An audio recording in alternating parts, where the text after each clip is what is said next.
Shut up and sit down.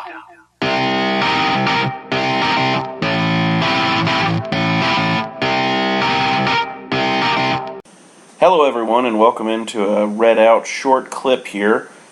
This is from our latest episode. Hope you enjoy. So, real quick, I'm going to do this in like 30 seconds. FIU beat Western 38-17. They had 368 total yards. Western had 312. Turnovers, Western had 1, FIU 0. And first downs, FIU had 17 while Western had 23. It sucked. I didn't watch it. Oof. I didn't even attempt to watch it. With it being on the BN Sports or whatever, I didn't even try and listen to the IMG because anybody besides Randy Lee or... Seriously, though, can we get Randy Lee back? Like, what's wrong with Randy Lee? Yes. I mean, seriously. seriously. I hope he gets well soon. That sucks. Is that what it is? Does he have, like, a terrible health problem? Because I was never confirmed to me whether it was, like, a really bad health problem or he was, like, in contact. Like, they said that he's had some health issues, but they haven't really disclosed, like, what exactly it is that's going on. What he has going on with him. So I miss him so much. Yes. We Holy all miss moly. him. Yeah. We miss Randy Lee, and I think that's why the team is suffering. That's why the football team is suffering. That makes a lot of sense, actually. Yes. We're gonna have to the football team. We're going to have to write an article on Talrac as to why Randy Lee not being there is causing a detriment to the football team. Which we should do. I like yes. That. It corresponds. It's causation. It's not just correlation, it's causation. So, after the loss last week, one of the Talrac writers, Ross Shircliffe, wrote a piece called, let me read it out here, "There is no other way to spin it. Sanford has been an unmitigated disaster for WKU." Dude, I love the unmitigated disaster. I think that's the most appropriate term. Greatest thing ever. So, Jared, you've read the piece, correct? Yes, I have. Okay, and what did you think? I think he hit the nail on the head, and he's echoing the sentiment that a lot of WKU fans and alumni currently have about Sanford, because, I mean, 1-7 record kind of speaks for itself. I mean, there's no way to really spin that to be like, oh, well, this happened, or this person got injured, or such and such happened, and be like, nah, you just haven't won, bro.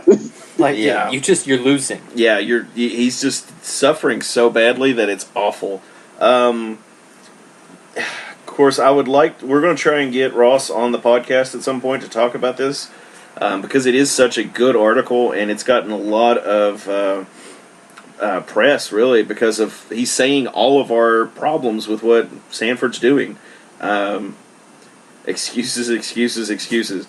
Greatest part, I think, in the whole article is just it was just all the excuses that the coaching staff's using right now, and it's like, it's not working. Yeah, well, that's one of the things, too, and that's something that we had, that we had kind of seen, and it was nice to have that echoed in writing, because they had said, or they had treated the team when they came in as a rebuilding program, and everybody told me, well, Jake, we lost so much. I was like, yeah, but you forget how much was on there. There were NFL players on that team. Yeah. There were, 3 currently on rosters.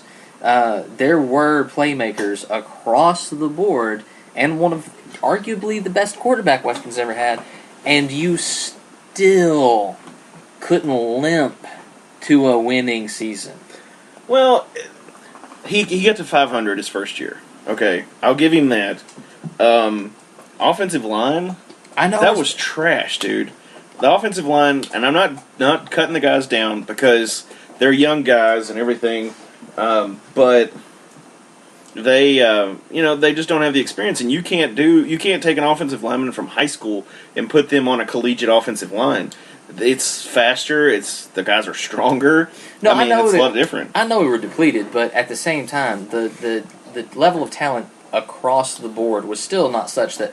I mean, the rest of Conference USA in a bunch of world beaters. Like that's what we all forget. It's like, okay, well, Western got gutted. I said, yeah.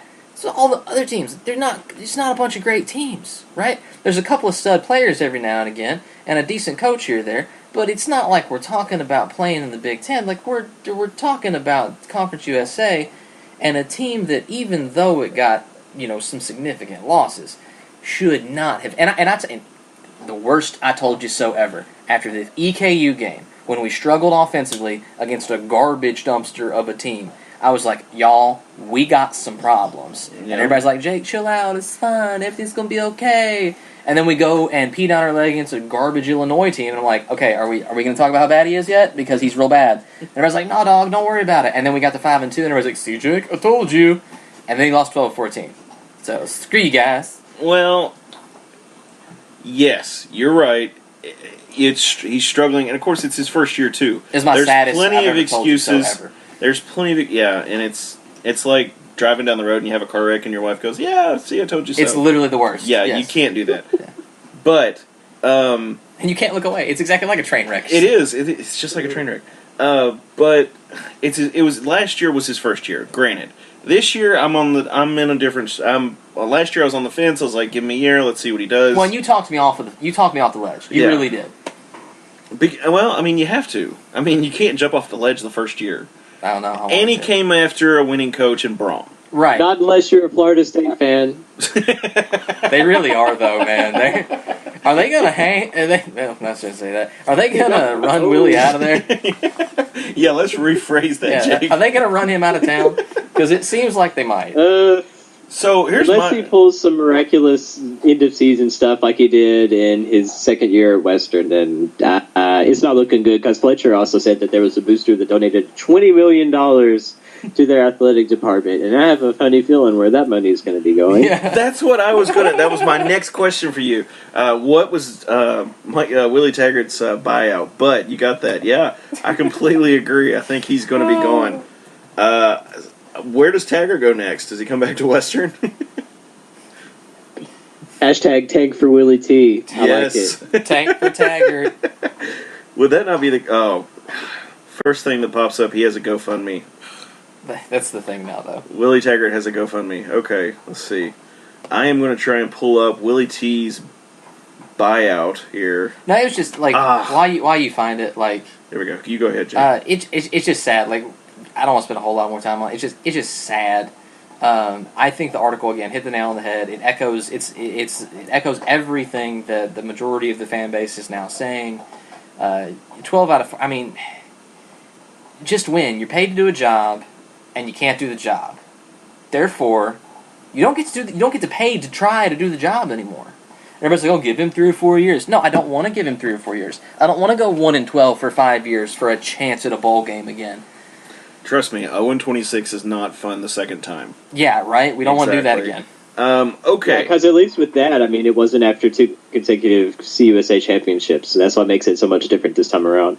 Yeah. Exactly. Yeah, I mean, of course, being Sunbelt and being Conference USA, it's 2 different things, but... Yeah, and I mean, transitioning from FCS to FBS is a whole nother ball game. Like, it's just different. Sorry, I know we got a lot of dead air right here, but I'm trying to find his buyout, and from what I can find, his buyout in the contract, the buyout is 85% of whatever is left on his contract. So like 85% of $13 million or whatever that is? Yes. Well, so it says, for example, should Taggart not pan out by year 3, he will be owed $13 million. Oof. Yeah, that's quite so that's year 3. That's not year 1 where we are now. Ooh, buddy. That's a very expensive, like. Yes. For Willie T. Yes. Well, that's because he was coming from Oregon, where they play with each other and stand in the corner. I stand by my statement. Oh, love it. Pac-12 After Dark has a whole new meaning. Yes. Oh my God. Jared, how do you feel about Pac-12? Let's just throw that out there. How do you feel about Pac-12 sports in general? Yeah, Jared, how do you feel? I mean, usually by the time their games actually start, I'm already in bed because it's at like 10 o'clock at night, and that's almost past my bedtime. At least, especially when I was a barista at Starbucks, I had to be there at 4:30 in the morning. So yeah, forget that. Dude, you're telling me that you know how to make all the fancy coffees? West Coast sports in general, to me, I mean, it just doesn't really have much draw. I don't really care. I mean, we're on the East Coast. It's so much harder. And you completely skipped over Jake asking if you know how to make coffees. Fancy coffees, not just regular coffees. Yes, I do. That is hilarious. I used to go to law school with a guy who was a barista for a while, and he was like he was a really nice coffee snob. Like, he didn't shame your coffee choices.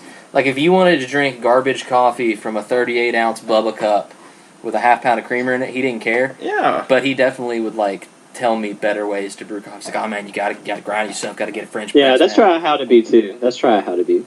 Let's try how to be. Yeah. That's what I try to be. Sorry, words are hard. They are. They're so difficult. Words are difficult.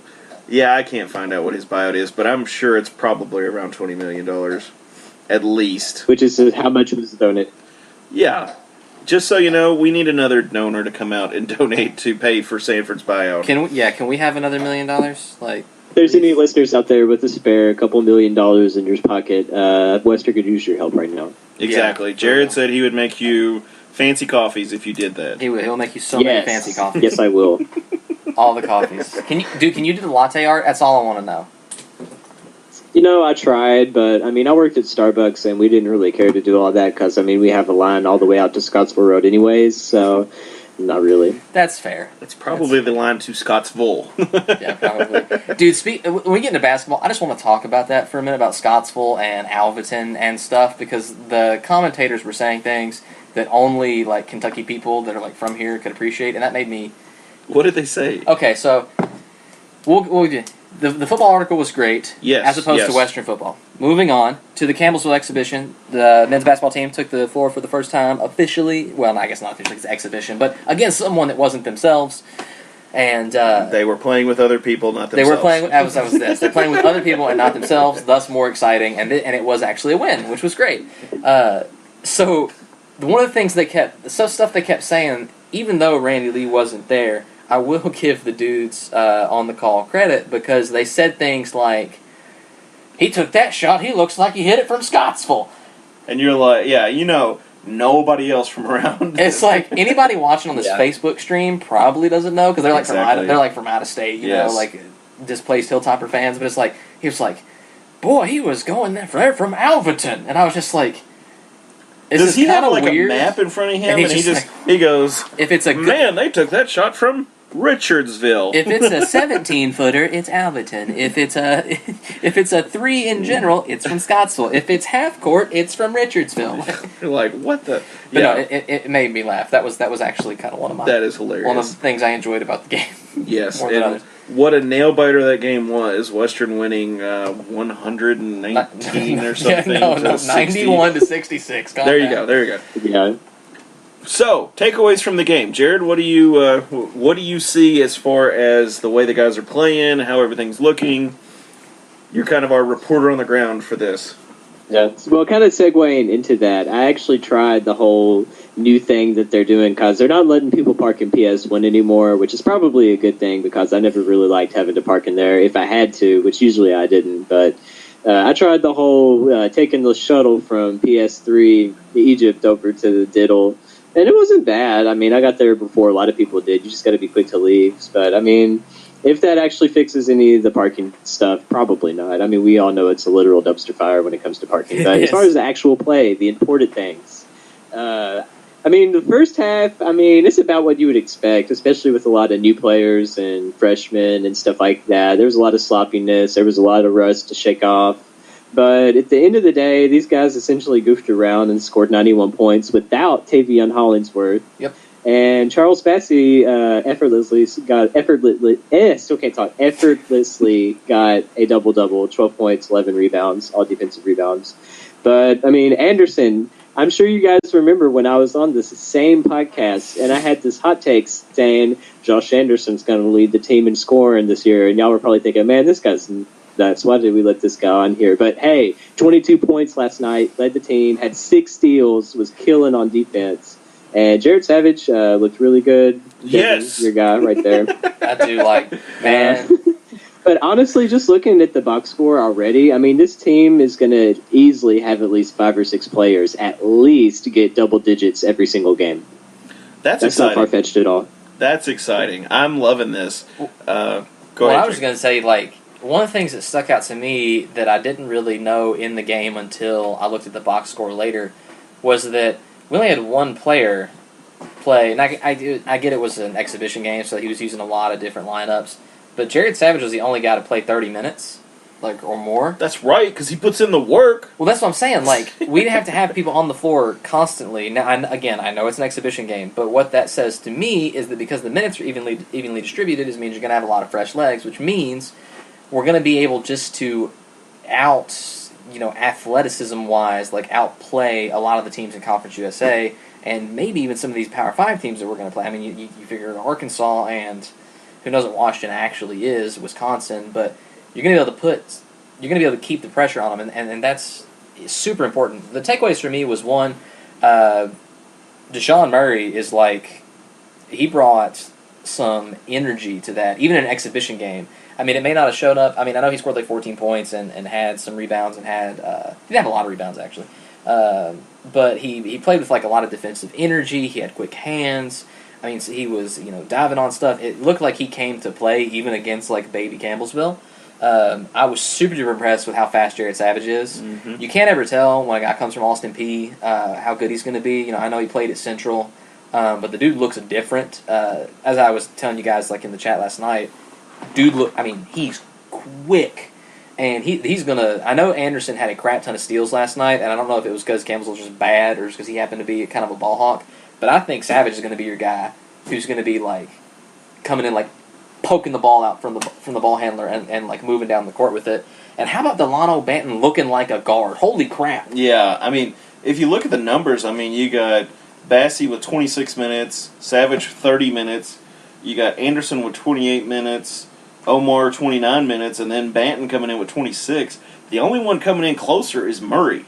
So that kind of tells me there's your starting five right there. Well, and I'll tell you what, so Tavion sat because of some rule violation. We don't know what it was. Apparently it was like the night before the game. Team rule violation. So I assume he either got drunk or came home too late or just did something else. Didn't follow curfew. He did something stupid, and so they got to boot him from something. So they boot him for the Campbellsville game. So I would say you're pretty close. I would say it's Murray, Bassey, Anderson, Tay, and then probably like I don't know how I feel about the last spot. But yet again, even like Jared said, dudes were joking around and hung 91, and it wasn't. And it, of course, it is Campbellsville. I mean, it's NAIA school. I mean, they had cornbread man bun run around. Oh, yes. That dude's my favorite. Barstool Western had an individual. Barstool Western had a great team. They're like, this Post Malone looking guy is holding it down for all the unathletic white boys. Dude's just jocking up threes like he's playing intramurals. And I was like, that's so true. Post Malone is the saddest thing in the music industry. I'm sorry. He's a very nice guy. I'm sure he's a nice guy and he smells, but... He does look like he smells. He looks like he smells like a dirty hippie homeless person. He does. If I saw him on the street, I definitely think he's homeless. Yeah, I would too. I would give him $1. I would feel bad and give him $1. Put this towards tattoo removals, please. Yes. Yeah. Get those off your faces. And I mean the teeth, too. It does. They do look bad. Yeah. Ugh. Post Malone. Ugh. Sorry. Ugh. Yeah, now I've made Devin gag because I talked about Post Malone. But for real, the cornbread, I liked cornbread. He was good. He didn't do anything except getting away. So, Jared, what are you thinking as far as starting lineups go? I definitely think that at least until Bearden, I still don't think Bearden will start this year. That's just me. Really? Because even during when he was able to play for Hysteria, he still didn't start. It was still Savage, Hollingsworth,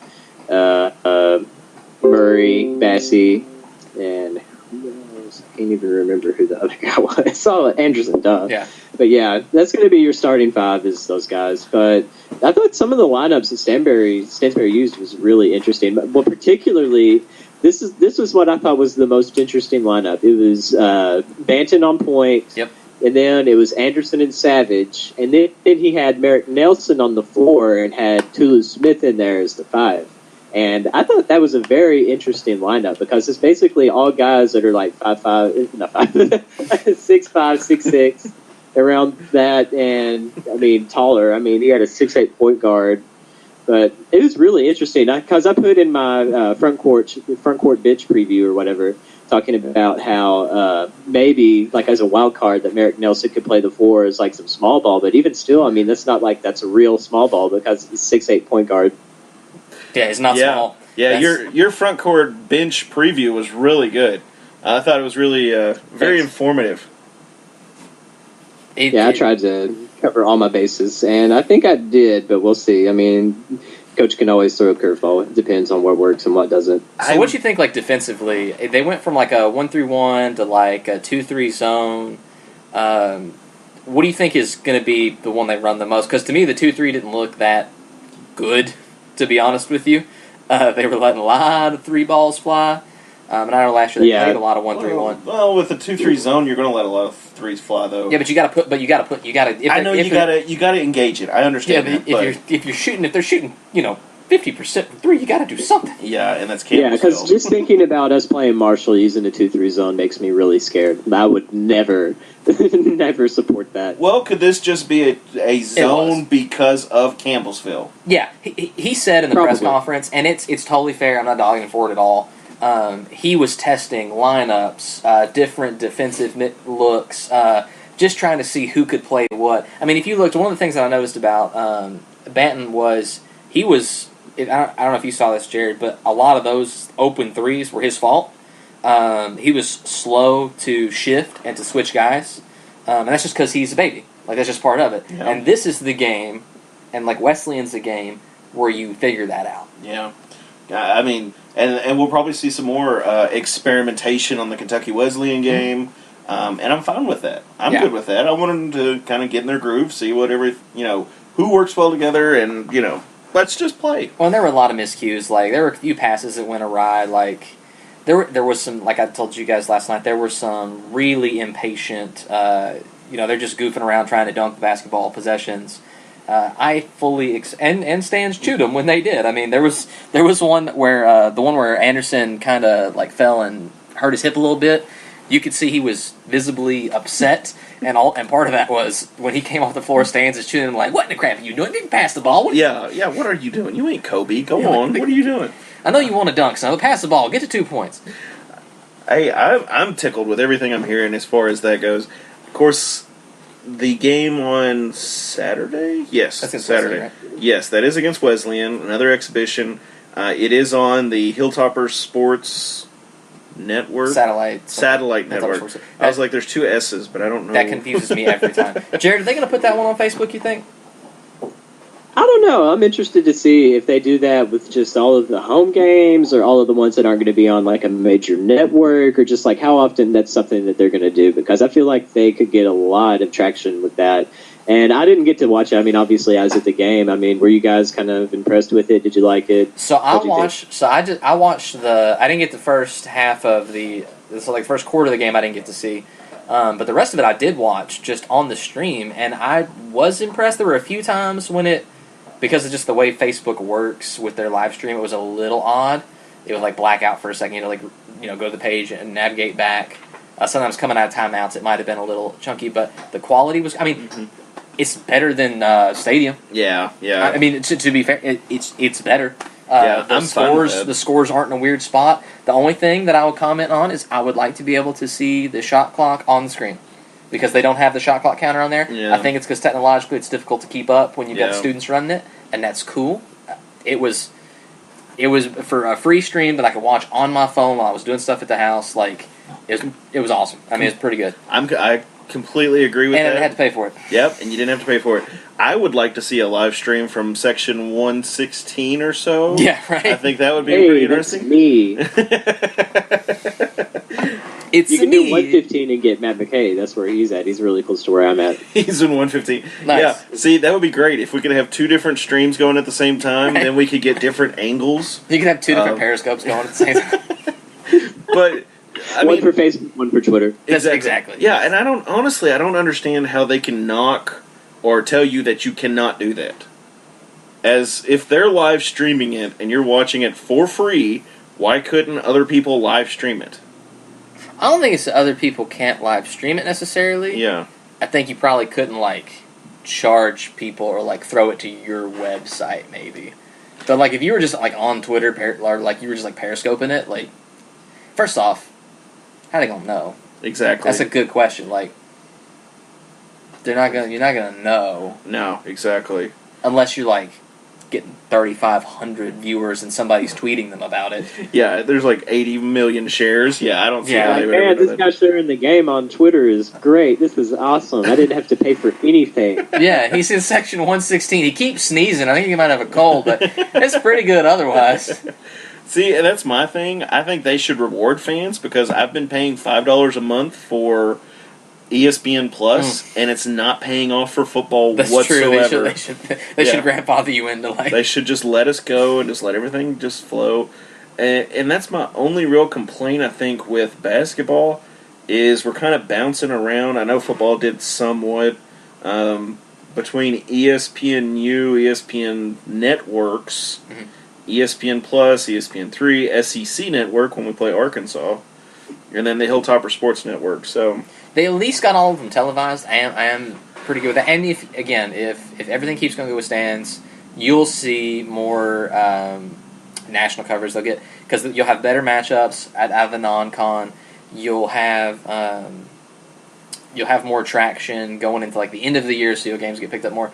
But it's difficult for a small fan base to get ESPN One. I'm not asking for ESPN One. I'm asking for ESPN in general. Yeah. Or just a simple place that I'm like, okay, the game comes on at 7. There it is. I'd be fine with just straight ESPN Plus. Yeah. Honestly, that's just my opinion. How do you feel, Jared? Of course, you're going to be at the game. Obviously, I wish it was on one of the ESPN channels, but for a small market like Bowling Green, I know that's not really something that's going to be extremely feasible, at least at this point. But, I think it was on ESPN2, ESPNU, or something like that, the Louisville game in 2014, and that was lit, just in general. I loved that game, even though we lost by 9 points. But, knowing ESPN is there filming everything, I think that kind of adds a little excitement. But, that just may be my opinion. No, it definitely does, because I know in football, for one of the conference championship games, when they brought the big boom cameras. Oh yeah, that was 2015. Yeah, and it's just sweeping across the field. That's pretty cool. That's pretty freaking cool. Yeah, I gotta admit, you feel big time when those things come in. Yeah, because when the trucks come in, they're erecting these machines, and it's just we big time now. Yeah, one of my favorite things that I remember from the 2015 conference championship was after we rushed the field and everything. Y'all know it's a mess, and I'm small anyway, so I'm just trying to fight my way through the crowd, and I see this really bright light, and I'm like, oh, what the heck is that? And then I turn and I see Brendan Doughty getting interviewed on ESPN, and I go back and look, and I find myself looking confused as crap on national television. I was so proud. It's like a deer in headlights. So proud. Dude, that was the year we went into the locker room with him. I'm sure Jan was really proud. I'm just saying. But, of course, back in my day, they had to use telegraph wires to tell people what the game was because I'm so old. Yeah, okay. Dude, we definitely put that in post. Yeah. I do remember leaving Western at night, after a football practice, this kind of time of year, and you'd look over and you'd see 8 vans in that back parking lot of the basketball diddle, and you're like, well, I guess we got a basketball game tonight. Yep. Nope, I'm going home. Yeah, get out of here before the traffic starts. Exactly. They were very Nazi-esque about the parking structure. I used to work for them. Yeah, I know. Yeah, you did. I did. For 2 years, I worked for the event staff for parking at on game days. Yeah, you and the poor Kenyans that were on the track team. Yeah, we did. They were good dudes. I like the Kenyans. Well, of course they're good dudes. They're in America, and they don't have to worry about lions. That's Everything true. is great here, okay? So anything else you want to talk about, Jared, with men's basketball or anything in basketball in general? It'll be interesting to see what kind of adjustments are made.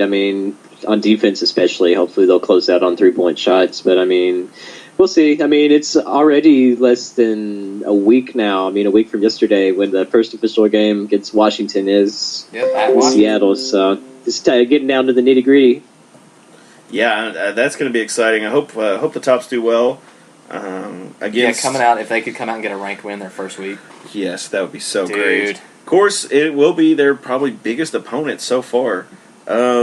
It'll be one of the better ones of the year. Now, Wisconsin's more hype because screw those guys. Yeah. Don't bring your refs this time, but don't count on that. Yeah, I know, right? It's fine. We can find them. We know where all those exits are. It's cool. That's good. Okay. We're from Kentucky. We know where they live. Yeah, I know where I can find you. Sorry, my dogs just randomly bark. Yeah. Right. So, of course, don't want to miss out on the Lady Tops. Yeah. Jared, who did they play in their first exhibition game? I can't recall. it's like West Virginia Tech or something. Yeah, like West Virginia State or something like that. We'll see what Mr. Collins has got, how he's got West the top. Virginia Tech, Marshall, same thing. Yeah, I was going to say, the first official game is on the 6th, which is next Tuesday, and that's against Louisville on ESPN Plus. That's a rough game, man. We can watch that. All right. Of course, it's going to be a rough game. Wasn't Louisville really good last year? I'm gonna tick off all the Cardinal fans and call them the Lady Cards because I don't care.